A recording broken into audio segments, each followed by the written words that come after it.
This is more than legacy. This is a source of inspiration, sharing the journey of discovery. PSN College of Engineering and Technology.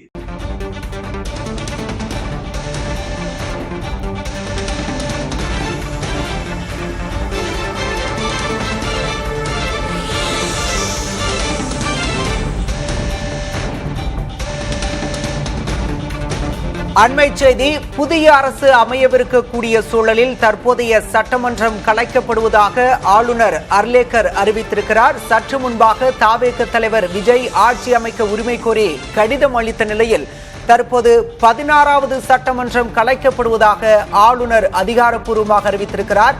அண்மை செய்தியாக பார்க்கிறோம்.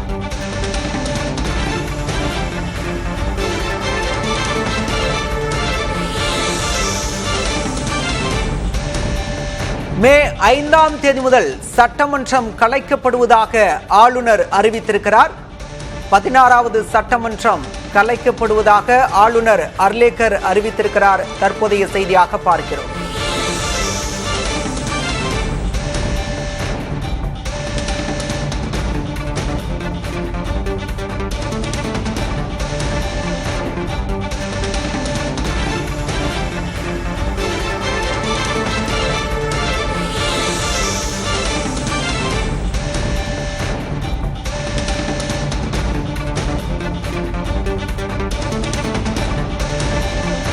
மே 5ஆம் தேதி முதல் தமிழ்நாட்டின் 16வது சட்டமன்றம் கலைக்கப்படுவதாக தமிழ்நாடு பொறுப்பாளுநர் அர்லேக்கர் அறிவித்திருக்கிறார். சில மணி நேரங்களுக்கு முன்பாக தவேக தலைவர் விஜய் ஆட்சி அமைக்க உரிமை கோரி ஆளுநரிடம் கடிதம் வழங்கினார். இந்த நிலையில் தற்போது இந்த அறிவிப்பு வெளிவந்திருக்கிறது.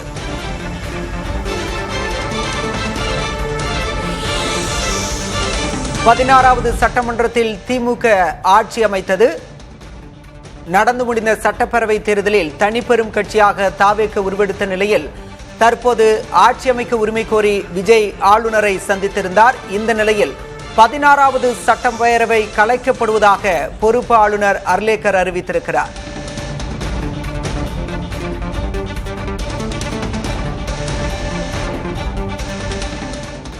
விவரங்களோடு செய்தியாளர் ரமேஷ் இணைந்திருக்கிறார். ரமேஷ், சட்டமன்றம் கலைக்கப்படுவதாக நேற்றைய தேதியை குறிப்பிட்டு ஆளுநர் அறிவித்திருக்கிறார். என்ன விவரம்? தமிழக ஒவ்வொரு 5 ஆண்டுகளுக்கு ஒரு முறை சட்டமன்றம் காலாவதியாகும். தற்போது 16வது சட்டமன்றம் கலைக்கப்பட்டு 17வது சட்டமன்றம் உருவாகிறது. 17வது சட்டமன்றத்தை உருவாக்குவதற்கு இந்திய தேர்தல் ஆணையம் நேற்றைக்கே இசைவு தெரிவித்திருக்கக்கூடிய நிலையில் 16வது அசெம்பிளி முழுவதுமாக ரத்து செய்யப்பட்டிருப்பதன் மூலமாக அனைத்து எம்எல்ஏக்களுடைய பதவிக்காலமும் நேற்றோடு நிறைவடைகிறது. இந்த ஏற்கனவே முன்னாள் முதலமைச்சர் மு க ஸ்டாலின் தலைமையில் இருந்த அந்த ஒட்டுமொத்த அமைச்சரவை எம்எல்ஏக்கள் அனைத்து எம்எல்ஏக்களுடைய ஆயுட்காலமும் குறிப்பாக அந்த பதவிக்காலமும் நிறைவடைந்து விட்டது. எனவே புதிதாக பொறுப்பேற்கக்கூடிய எம்எல்ஏக்கள் அடுத்த 5 ஆண்டுகள் இருப்பார்கள். இதை ஒட்டி தமிழக சட்டமன்றத்தில் ஒரு புத்தகம் போடுவார்கள். அவர்களுடைய எந்தெந்த தொகுதி, எந்தெந்த எம்எல்ஏ, அவர்களுக்கு அரசு சார்பில் ஒதுக்கக்கூடிய எம்எல்ஏ விடுதி, அமைச்சர்களுக்கு ஒதுக்கக்கூடிய அரசு பங்களாக்கள் போன்ற விவரங்கள்லாம் அதில் இடம்பெறும். இது ஒரு அரசியல் சாசன நடைமுறை. இதை கவர்னர் தான் பிறப்பிப்பார். இது ஒரு வழி. ஒவ்வொரு ஸ்டெப்பு இதை பண்ணாதான் அடுத்த கட்டத்துக்கு போக முடியும். புது கவர்மெண்ட் ஃபார்மேஷனுக்கு இது ஒரு முன்னாடி ஸ்டெப். அதுக்கப்புறமா புது கவர்மெண்ட் உருவாகும். அது முறைப்படி கவர்னர் ஆட்சி அமைக்க அழைப்பு கொடுப்பார். முறைப்படி முதலமைச்சருக்கான அதிகாரங்கள் செல்லும். அதற்கு பிறகு அவர் உத்தரவுகளை பிரிப்பார். தலைமைச் செயலகம் பொறுப்பேற்பார். அதற்கு பிறகு சட்டமன்றம் கூடி தற்காலிக சபாநாயகர் அனைத்து எம்எல்ஏக்களுக்கும் பதவி பிரமாணம் செய்து வைப்பார். அந்த பதவி பிரமாணம் செய்தால்தான் அவர்கள் எம்எல்ஏக்களாக சட்டமன்றத்தில் தொடர முடியும். இதெல்லாம் சட்டப்பேரவை செயலகம் இந்த பணிகளை விரைவில் மேற்கொள்ளும். பாலா, ரமேஷ் இணைப்பிலேயே இருங்க, தொடர்ந்து பேசலாம். இது பற்றி பேசுவதற்காக மூத்த பத்திரிகையாளர் திரு தராசு ஷியாம் நம்முடைய இணைந்திருக்கிறார். திரு தராசு ஷியாம், புதிய அரசு பொறுப்பேற்கும் வரை காபந்து முதலமைச்சர் தொடர ஆளுநர் வலியுறுத்துவார். இது வழக்கமாக இருக்கும். தற்போது சட்டப்பேரவை கலைக்கப்படுவதாக அறிவித்திருக்கிறார். அதுவும் நேற்றைய தேதியிலிருந்தே கலைக்கப்படுவதாக அறிவித்திருக்கிறார். உங்களுடைய பார்வை? உங்களது மூத்த செய்தியாளர் ரமேஷ் சொன்ன நடைமுறைகள் எல்லாமே சரிதான். இப்படித்தான் படிப்படியாக நடக்க வேண்டும். அதாவது ஒரு தீர்ப்பே இருக்கிறது.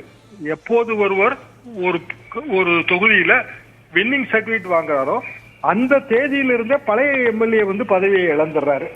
இது எனக்கு ஏனென்றா எலெக்ஷன் கமிஷன் நமக்கு தேர்தல் நடத்துது. எலெக்ஷன் கமிஷன் வெப்சைட் எடுத்து பாத்தீங்கன்னா இன்றைய தேதிக்கு ஒரு குறிப்பிட்ட தொகுதியில வேற ஒரு எம்எல்ஏ தான் இருப்பாரு. எனவே ஆசிட்டிஸ் எம்எல்ஏக்கள் கிடையாது. அப்போ எம்எல்ஏக்களுக்கு பதவி பிரமாணம் செய்து வைத்த பிறகு அவர்கள் எம்எல்ஏக்களாக ஆகிறார்கள். பதவி பிரமாணம் செய்து வைப்பது தற்காலிக சபாநாயகர், அவருக்கு ஒரு பதவி பிரமாணம் செய்து வைப்பார்கள். அதுக்கு பிறகு அவர் மூத்த உறுப்பினர் வந்து தற்காலிக சபாநாயகராக இருப்பார். நடைமுறை தான். அப்படின்னா சட்டப்பேரவை கலைக்கப்பட வேண்டும். அப்போதான் புதிய சட்டமன்றம் அமைக்க முடியும். எனவே சட்டப்பேரவையை கலைத்தது என்பது அரசியல் சாசன நடைமுறை. அதை செய்தால்தான் அடுத்தடுத்த கட்டம். இதுல வந்து ஆளுநர் வந்து ஆட்சி அமைக்க அழைப்பு கொடுப்பதை தாமதப்படுத்த முடியாது, கூடாது. அது தவறு. காரணம் என்னவென்றால் மெஜாரிட்டியை ப்ரூவ் பண்ண வேண்டிய இடம் சட்டமன்றம் மட்டும்தான். ஆளுநர் வந்து சட்ட வல்லுநர்கள்ட்ட கலந்து ஆலோசிச்சா இன்னைக்கு நைட்டே கூட அவர் விஜய் அவர்களுக்கு ஆட்சி அமைப்பதற்கான அழைப்பு கொடுத்து விடுவார் என்பதுதான் எனது கருத்து. அதை அவர் தாமதப்படுத்தவே முடியாது.